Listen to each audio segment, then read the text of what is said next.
outside. Who was outside recently? Yes, it was raining. The flowers think it's a beautiful day. All right, you guys. Yes, thank you very much. Yes, a couple of announcements here as we begin. To begin today, the State Department issued a security alert warning Americans against travel to Venezuela and bordering areas for any reason. Americans who travel to Venezuela or nearby border regions risk being wrongfully detained in prison for months or even years. I cannot emphasize enough the gravity of this warning. More U.S. nationals are currently wrongfully detained in Venezuela than in any other country. President Trump has obtained freedom for several Americans wrongfully detained in Venezuela since taking office, most recently last week. And we continue to do everything we can to secure the freedom of the remaining Americans wrongfully detained in Venezuela. We need to ensure that no additional Americans are falling into this trap. Our simple message for Americans: do not travel to Venezuela. The Secretary's highest priority is the safety and security of the American people. And thank you, everyone, especially everyone listening at home, for heeding this warning. Now, turning to Syria. There have been several major steps over the weekend to enact President Trump's vision of a prosperous Middle East and a stable Syria at peace with itself and its neighbors. U.S. Ambassador to Turkey Thomas Barak assumed the role of U.S. Special Envoy to Syria, and he met with Syrian President Ahmad al-Sharaa and Foreign Minister Assad al-Shabani in Istanbul. We also have taken significant steps to lift sanctions against Syria. On Friday, Secretary Rubio waived Caesar Act sanctions for 180 days, and the U.S. Treasury Department announced General License 25 and other relief measures. We are engaging with regional and global partners to open investment in Syria. The cessation of sanctions against Syria will advance our primary objective, the enduring defeat of ISIS, by giving the people of Syria a chance for a better future. The United States will remain focused on the mission to defeat ISIS and eliminating terrorists who threaten Americans. And that is our announcement. Some very good news, obviously. Many of us, we've all been talking about this from the beginning of my being at this podium. So it's a pleasure to give you some more specifics. And of course, with Special Envoy Barak, I think we're in very, very good hands. Let's start, surprisingly, with Matt Lee. Thank you, Tammy. I want to ask about Gaza, but do you know off the top of your head, or is it written down someplace, how many Americans are currently designated as wrongfully detained in Venezuela? Yes, those are numbers that we will not share. That's a dynamic that we consider, of course, an important diplomatic dynamic as well as a national security dynamic. So no, I won't be giving you those numbers. All right. On Gaza, yes. What is the situation there, as you understand it, with the GHF and their first shipment or shipments? Yes. Well, last week we knew there were some numbers. We weren't able to give everybody some specific numbers, but I have some additional numbers for you as well. We have great news to report out of Gaza. I like being able to be asked about it, and we can talk about the numbers that are going in. The Gaza Humanitarian Foundation, under the humanitarian principles of independence and impartiality, has commenced providing life-saving aid to the people of Gaza who desperately need it. Approximately 8,000 food boxes have been distributed so far. Each box feeds 5.5 people for 3.5 days, totaling 462,000 meals. And so those are the kinds of numbers, I think, as we're looking at what's important in moving that kind of aid through the area. Right. But there was apparently some incidents today involving potentially at least warning shots being fired and hundreds. Well, yes, Hamas still has weapons. Hamas is in a situation here where all of this could have stopped, of course, if they had released the hostages and put down their weapons, but they refused to do so. They've also rejected ceasefires. So that's without confirming what might be gossip or single reports. The fact of the matter is Hamas has been opposed to this dynamic. They have attempted to stop the aid movement through Gaza to these distribution centers. They have failed, but they certainly tried.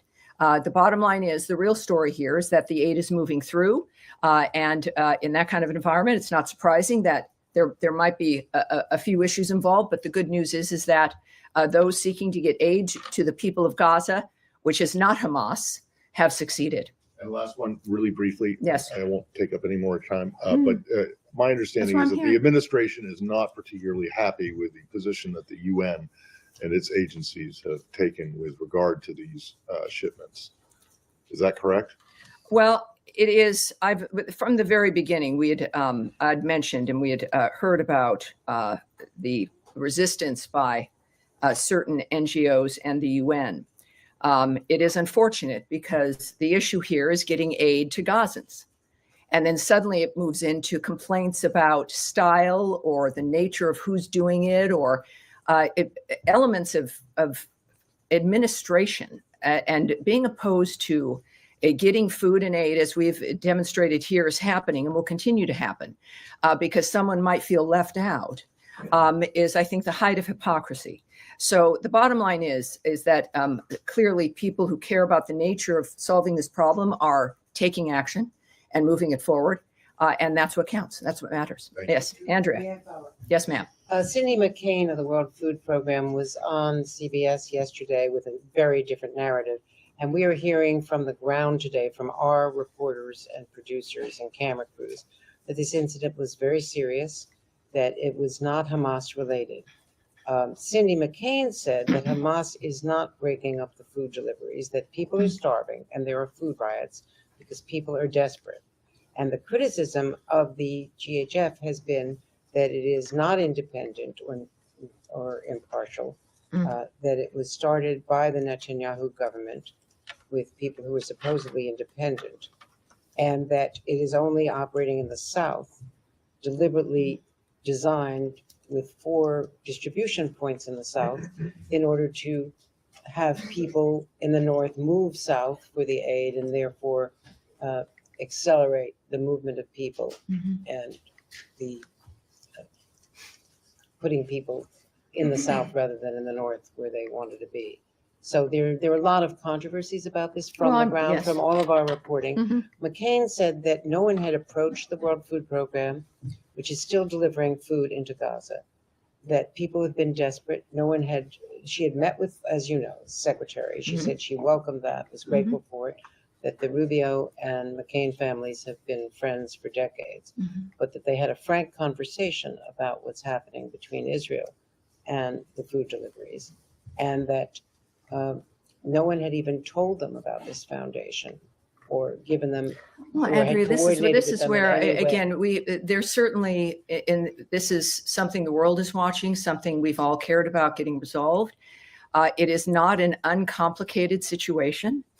This is, however, the first delivery of major aid, if not the only aid we've been hearing for months. I wish that Cindy McCain had spoken up, that they had found a way to move food into Gaza, because that certainly hadn't been conveyed to us. But now, which if that's the case, that's great. What I do know is that the people on the ground now, as the number I told you, I think is rather significant, 462,000 meals, that's what we're focused on. And that this is, and I'm not going to address either gossip or complaints or people who knew or weren't included or would do it a different way or who's shooting at whom. That Hamas, it's not Hamas. The real story here, the story is that aid and food is moving into Gaza at a massive scale at this point, when you're looking at 8,000 food boxes. Was this going to be like going to the mall or through a drive-through? No, it wasn't. This is a complicated environment. And the story is the fact that it's working. I find it difficult that there are people who would go on television shows to complain about a process that is working and moving food into the area. Tammy, Will it one improve follow-up, over please. time? Would anything that we do improve over time? Yes, in all likelihood. And I think anyone would welcome someone like Mrs. McCain or anyone else who has a method within which to contribute to this effort, to be able to do so instead of going on television and complaining. Tammy, And that's one follow-up, please. the real story is that this is succeeding. And I think we should all at least have the courage to embrace that. But until now, there has been a blockade by Israel of the food. So no one has been able to get through Well, I those thought you just said process. Cindy McCain said that she was able to do that, but I would also say that this process managed to overcome that dynamic, and the dynamic has changed. Whatever it was that was hindering the Israel nature of was aid to blocking the it. Gazan people has been overcome. It clearly needs to expand. I don't speak for this foundation, but clearly we've got to welcome any dynamic that allows getting aid and food into the region, which is happening right now. And that's the story. Nadia. Thank you, Tammy. Two questions. I understand this is the beginning of a process. For the time being, the delivery of food is at two places, which is Tal Sultan and the Murag crossing. Is this any guarantee that people who come from the north to receive this food, are they allowed to go back? Because that's the fear, that basically this is a way to move the population from the north to the south. And do you have any plan that they will expand it to go to other places? Well, in it's the not north?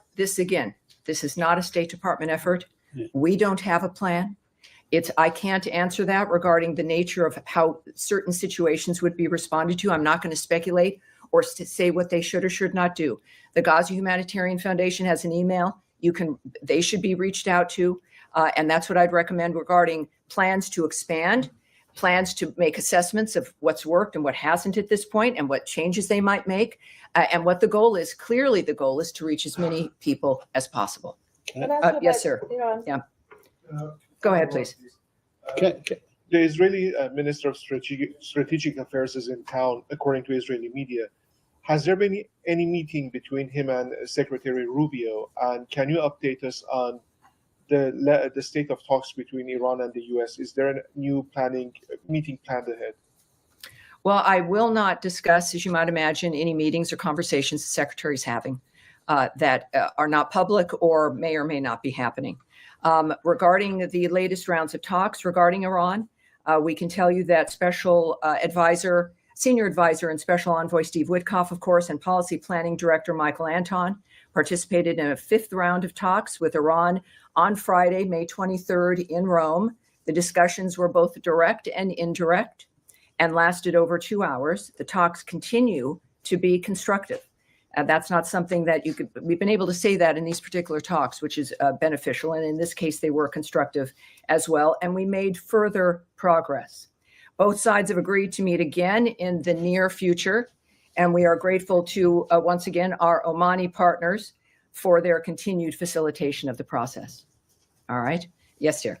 Just to follow up on the Gaza Humanitarian Foundation, Sure. I think you talked about independence and neutrality that was involved in this new foundation, but I mean, quite clearly that's not the case. I mean, the IDF itself has said this has been done in coordination with it and the foundation. So it's clearly being done, and the security of it is carried out by, on the perimeter, Israeli forces and then American security contractors.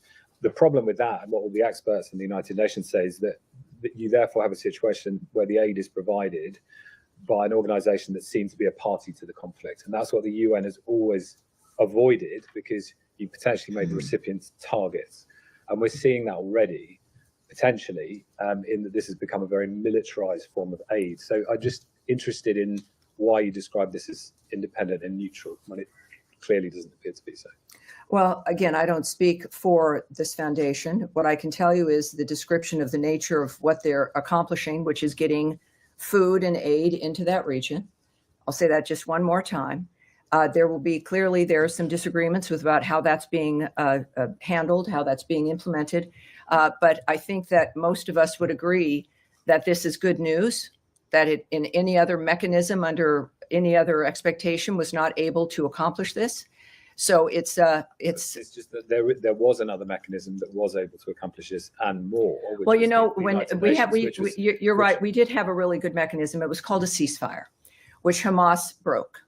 And it is a ceasefire and a plan that had been operating and offered, which they continually refused to accept, continued to hold hostages, as they still continued to not just hold hostages, but the bodies of the people that they've murdered. And they've refused to do the one thing that could stop this in a moment. They've refused. So we did. We had it was a ceasefire, and Special Envoy Witkoff, very successful. And Hamas decided, well, that was just too much of that. So the real story here is that there's food aid going in. There will be people, of course, who will look at some of the details and not like it. But then I think it shows us the priorities of certain individuals when it comes to, at first it was, let's get these people fed. And now it's seems to be something else in the meantime. Yes, sir, go ahead. Thank you, Tammy. Yes. Wait, no, sir. Oh, I'm sorry. I don't know who's speaking, but go ahead. Thank you, Tammy. Last week I asked you a question about the deals signed between the Kurdistan Region government and two US firms. You know what? We last- need to turn his microphone up, and you've got to keep Okay, your head up. I'll repeat the question. Keep your head up. Last week I asked you a question about the recent deals signed between the Kurdistan Region government and two US firms, the nature deals. And you encouraged Baghdad to work with Erbil to resolve the issues. But this week, the Iraqi oil ministry has filed lawsuits against the two deals with the I American know. firms. So any reaction to that and how this impacts the US firms' incentive to invest in the region? And I have another question regarding. Yes. Last week we discussed some of the difficulties here, but as I said last week, worth repeating today with this new news is that the United States supports economic deals that benefit all Iraqis, including the two announced last week. We encourage Baghdad and Erbil to work together to expand domestic gas production as soon as possible. These types of economic partnerships will benefit both the American and Iraqi peoples and help Iraq move toward energy independence. U.S. oil companies have invested billions of dollars in the Iraqi Kurdistan region's oil sector. We hope to see additional investment from U.S. oil companies throughout Iraq. We know, of course, last week, Secretary of State Marco Rubio met with Iraqi Kurdistan Regional Government Prime Minister Mansour Barzani in Washington, also on Friday, May 23rd, a busy day here. Secretary Rubio and Prime Minister Barzani discussed opportunities to further increase trade and investment between the United States and the Iraqi Kurdistan region. The Secretary commended the Prime Minister for finalizing deals with U.S. companies to expand natural gas production in the IKR, which will help Iraq move toward energy independence. The Secretary and Prime Minister discussed their mutual interests in protecting the rights of religious and ethnic minorities in Iraq and Syria. The Secretary also reaffirmed U.S. support for a strong and resilient IKR as a foundational pillar of the relationship between that the United States enjoys with Iraq. We also believe that U.S. and Iraqi interests are best served by having a strong, resilient Iraqi Kurdistan region within a sovereign and prosperous federal Iraq. And we continue to support U.S. companies doing business in all of Iraq, including trade and investment between the United States and the IKR. As far as the nature of the lawsuits, it's again, obviously we are looking forward to continuing these kinds of deals. We expect these kinds of deals to flourish and expect and would hope that they would be facilitated. But it's again, we've got to underscore the importance of an independent and energy independent region. And this is one way that we're going to be able to do it. And another question on Iraq. Sure. Yeah, in separate issue. Do you confirm if there's any U.S. involvement in any negotiations with Iraq to release Elizabeth Surkov, an Israeli Russian academy kidnapped nearly 2 years ago in Baghdad? Has the Israeli government requested assistance from the U.S. government in this regard? Some reports regarding an exchange discussed. Those reports are categorically false, although we remain committed to existing discussions regarding her. And we have and will continue to underscore with the Iraqi government the urgency of securing her release. That is Elizabeth Surkov's release. All right. Yes. Two questions. Today in Turkey, Foreign Minister Lavrov suggested there was some sort of prisoner exchange deal between Presidents Putin and Trump. Is there any light you can shed onto No, that? there's nothing. I have nothing to report to you about that. Not at all. Separately, there's reporting that the administration may require all foreign students to undergo social media vetting and that embassies and consulates are pausing interviews for new student visas, according to a cable from Secretary Rubio. Is that accurate? And do you have any other information? Well, if you're discussing that, that's something that has not been discussed publicly. It would have to be leaked material if it exists. What I can remind everyone of, which we've discussed for months here, is that we use every tool in our tool chest to vet anyone coming in who wants to come into this country. And in order to do so, it has to apply for a visa to gain access to our nation. So every sovereign country has a right to know who's trying to come in, why they want to come in, who they are, what they've been doing, and at least hopefully within that framework, determine what they will be doing while they're here. So that's nothing new. And we will continue to use every tool we can to assess who it is that's coming here, whether they are students or otherwise. All right. Yes, go ahead. Can I switch to Russia, Tammy? After the Istanbul talks, Secretary Rubio said he didn't believe they were a waste of time because the Russians were going to be putting forward this proposal for potential ceasefire and end to the war. The Russians still have not given the U.S. that proposal. So do you still believe that this wasn't a waste of time? And when is the U.S. going to actually levy these sanctions that have been warned about and perhaps walk away from negotiations? Well, you've seen, I'm sure, President Trump's tweets. Yes. He is the one who recently spoke directly to President Putin and is the one whose vision of diplomacy, of getting these wars to stop across the globe, but certainly that one can be arranged. He's been very optimistic. He has. And as we've seen over the last few days, including this morning, the president has been very blunt about his opinion about President Putin. What I can say is that also, by the way, which has generated, I think, the president's ire and all of our extreme concern are the attacks resulting in civilian casualties in Ukraine. The president has said many times this has to stop. We are monitoring reports that this weekend's airstrikes by Russia constituted the largest aerial assault on Ukraine since the start of the war. Obviously, our thoughts, prayers, and awareness sits with the victims and their families. We are calling for restraint and urge all parties to avoid further escalation. We continue to support direct talks between Russia and Ukraine. The president supports any mechanism that leads to a just, durable, and lasting peace. Any mechanism. There is no military solution to the Russia-Ukraine conflict, and a diplomatic solution is necessary. I will, for those who did not see the president's statement indicating the extremity of his concern from last night, just as the top, I've always had a very good relationship with Vladimir Putin of Russia, but something has happened to him. He is needlessly killing a lot of people, and I'm not just talking about soldiers. Missiles and drones are being shot into cities in Ukraine for no reason whatsoever. And that goes on, and that's from his Truth Social account.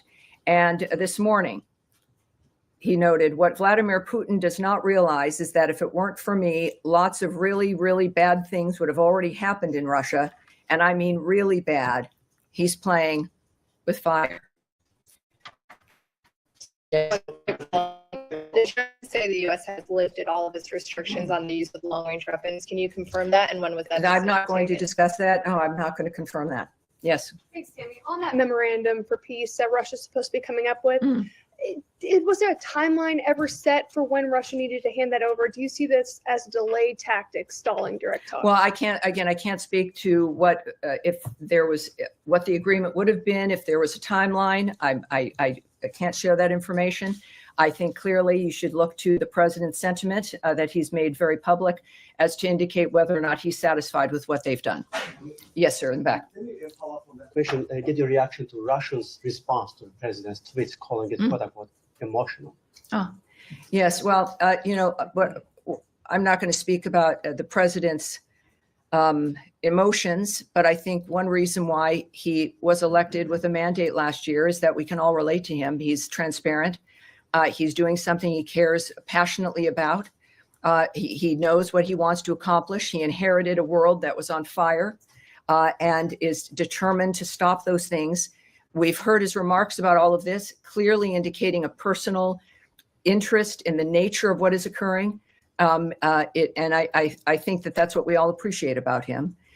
If the Russians cared about the nature of how this is proceeding, they would be thinking less about that and more about what they could do, which is in their hands, to stop the carnage and the slaughter that's happening right now. So it's, I think, pretty clear where both sides are at this And point. then, given the president's public frustration of Putin, is it fair to expect some immediate policy adjustment? I wouldn't call it frustration. It is a statement of the man who has led the effort for peace in so many different regions, making it clear and being completely transparent about his opinion about what's transpired. And I think that is something Russia should take seriously. Americans certainly do. And there are, as I've mentioned last week, that there are many different things that the president has at his disposal to make sure that our position is felt and that can be used to make an impact to stop this carnage. Yeah. Yes, sir. King Charles has been in speaking to the Canadian Parliament in the last few hours, saying that Canada faces another critical moment and is determined to protect democracy, self-determination, freedom. The true North is indeed strong and free, and that's being seen by many as a clear endorsement of Canada's sovereignty, a rejection of the idea of it being the 51st state. Do you endorse his sentiments? I'm a fan of Prince Charles, King Charles, and of Prince William and Princess Kate. I think they're a great family. That's it. Yes, John, go ahead. If you want, let me go back to the student visa issue. Leaving aside the issue of the cable, the secretary himself has said that the vast majority of students in the country, foreign students, have done nothing wrong. They shouldn't be worried about their visas. They're welcome to study at American universities. People going to universities this fall, foreign students, should they be concerned that their visas won't be processed in time? Do you think that there's the State Department confident that people can still attend autumn semesters? Well, this is every dynamic. And again, we don't speak about individual visa cases. We don't speak about the nature of the choices made about individuals. We do know, though, that we take very seriously the process of vetting who it is that comes into the country. And we're going to continue to do that. We're going to continue to vet, and we continue to have an interest.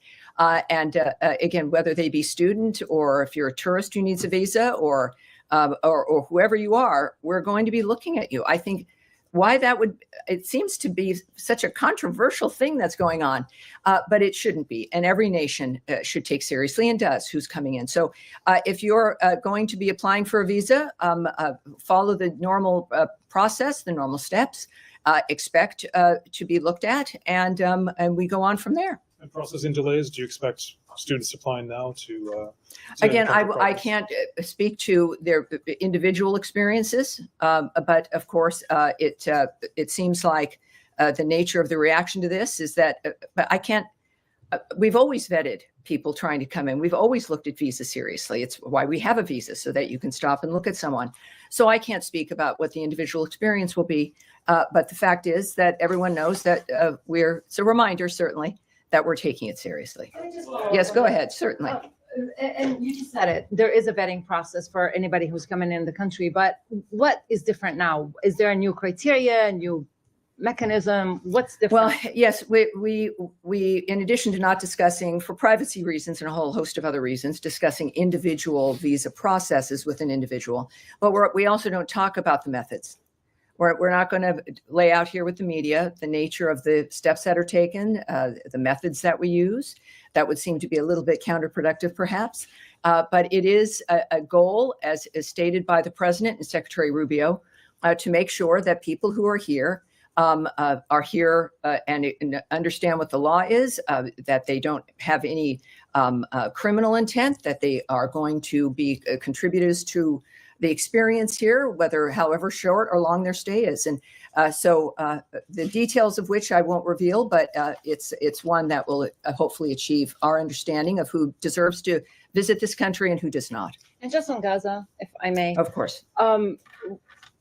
There were, to say it mildly, there were some challenges today delivering the aid parcels to Gaza. If there are more challenges of this sort, or if these challenges intensify, what do you expect? Is there a plan B? Does it stop? You Does it? contact the Gaza Humanitarian Foundation. I know it can be, it's difficult in that this is something that we've all hoped for and have wanted to help see succeed. But the fact is, this is not a State Department project or effort. So we're not in a position to make that declaration and even really speculating. The people who've done this clearly want to do it. They want it to succeed. And I think addressing this with them might be very useful. Yes, Saeed. Thank you very much. Just how can one contact the Gaza Humanitarian Foundation? This seems to be the gripe. I don't think anyone would appreciate it if I gave out an email right here from the podium. I think there's a thing called the internet, and you can type them in, and you will get an email address. Okay. There's a lot of you. I think most of your reporters.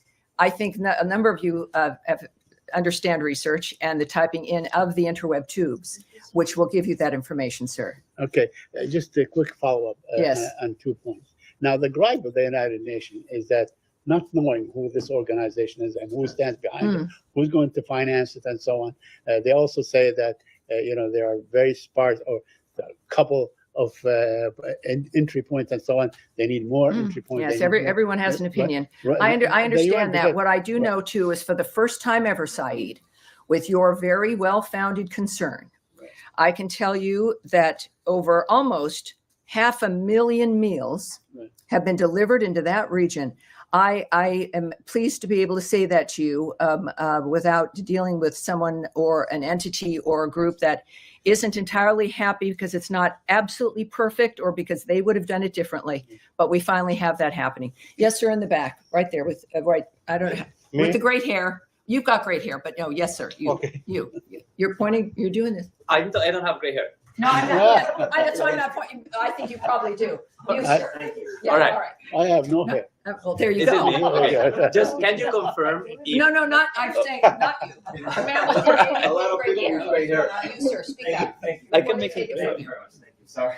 That's all right. If you wait, they run right by you. Right. All right. What's your name, sir? What outlet?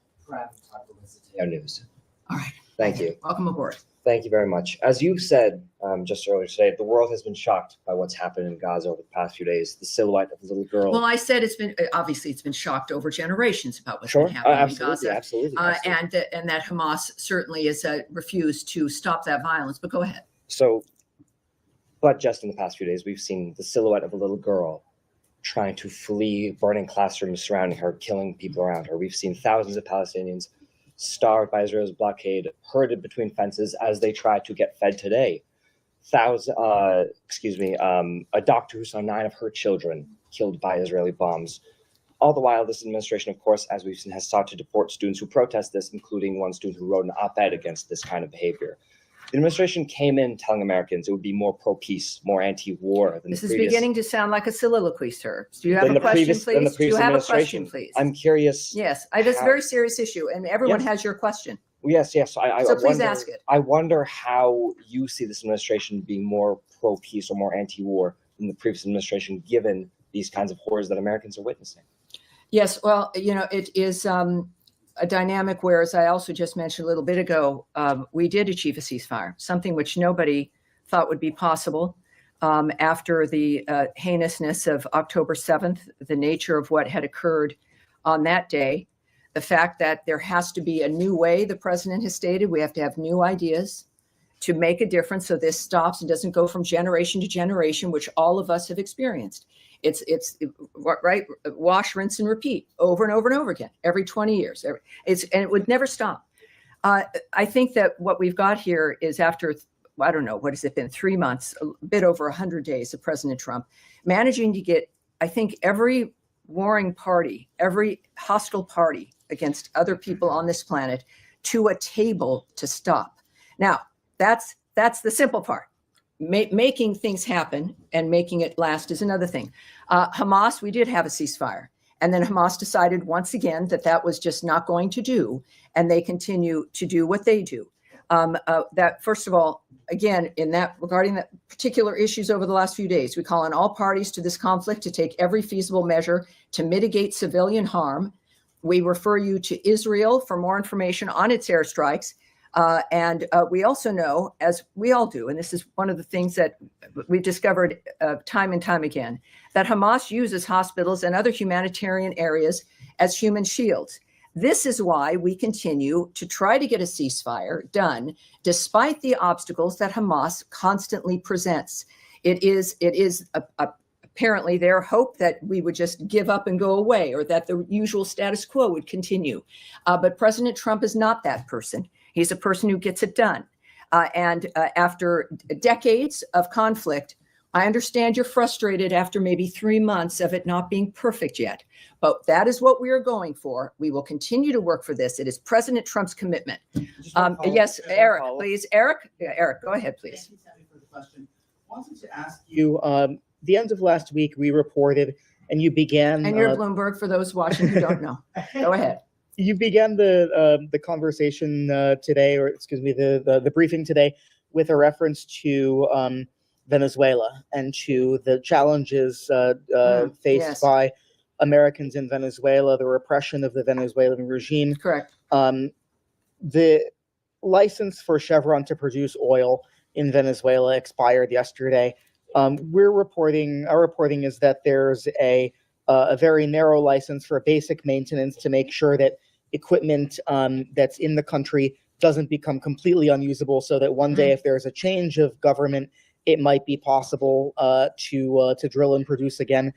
This is a license that would have to come from the administration. Do you have anything on that? I can't speak to that at all. But what I can say is actually your timeline on the Chevron license is wrong. It's tonight at 11:59. Gotcha. So this is the last hurrah here that will expire at 11:59 this evening. Okay. What we can say, of course, also is that just to be very specific, we, beyond the warning, of course, to Americans, is that we will not allow any money to move to the Maduro regime that assists their regime. We are, of course, very conscious of the dynamic regarding, as we discussed earlier, as you noted, those who are held wrongfully in Venezuela. But we also are going to make sure that, as the Secretary made clear last week, that this license expires. That, of course, is going to be felt.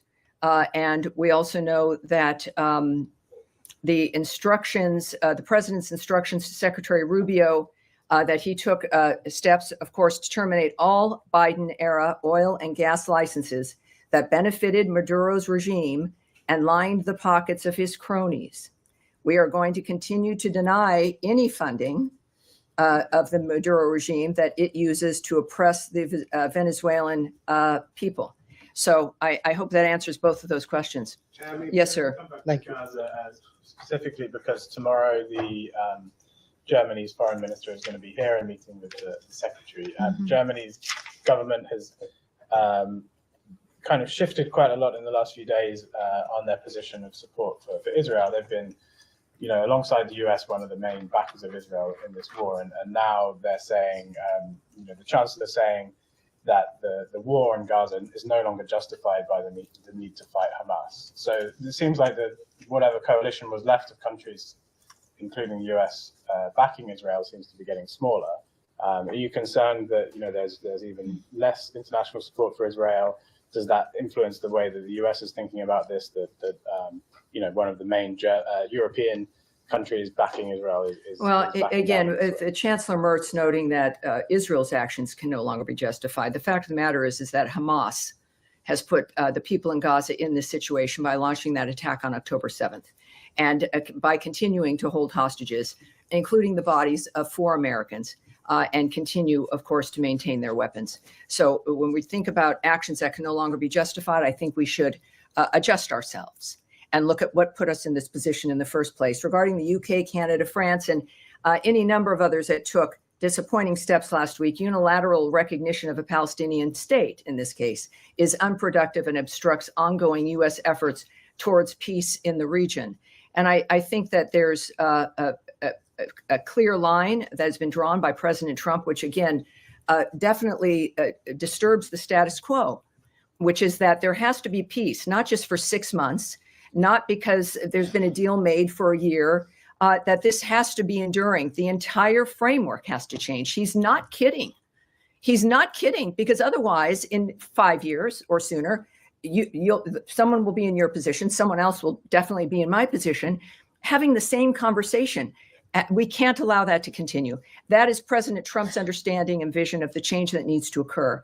And the fact is that the status quo does seem to be perhaps the easier thing to maintain, but it's not the one that's going to save lives. All right. Yes. There, right there. Go ahead. Speak up. Yeah. Thank you, Tammy. President Gustavo. What? No, excuse me, sir. I'm sorry. Yes, that will get you not called on, because you can tell I'm not looking at you. Go ahead, sir, please. Yeah, I have two questions. The first one is about Russia and Ukraine. We're seeing the Secretary of State several times saying that the U.S. are closing to stepping back in different ways. And we know the U.S. did play several cards. So what can we expect if this is happening? It means providing more weapons to Ukraine in order to leverage with the Russian, or just it means doing nothing? Well, President let the Trump and European Secretary do it. Rubio have said multiple times that this is not a war that can be solved through the military and through violence, that it has to be done diplomatically. At the same time, you've heard President Trump note that there has to be direct talks between the parties, direct talks between Russia and Ukraine. And also President Rubio's comments now for weeks that unless there was progress, that our approach would change, not our support for ceasefire or helping to achieve it, but the issue of mediating might adjust. As of right now, of course, there's a lot that's in flux, and President Putin is getting a sense of President Trump's anger at the nature of what's transpiring. But I think that it's clear that both parties need to begin to look at this situation in a direct way with each other to make the difference at this point. Can I do a follow up?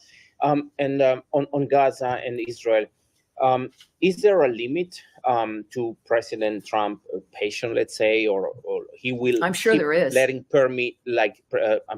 letting Prime Minister Netanyahu doing what he's doing in Gaza, or President Trump at a certain point will say, "Stop, let's." Well, sit down. if you see President Trump, you could ask him directly that. I'm not going to So let's presume. say, I know I'm not going to Secretary Rubio. presume President Trump's frame of mind about what he's willing to do or won't do. This is a man who's serious about getting a situation finished, of getting a deal done, of ending the situation, which he is clearly confident it can end. My assessment of what he would do, he's him for a reason, and I'm not him.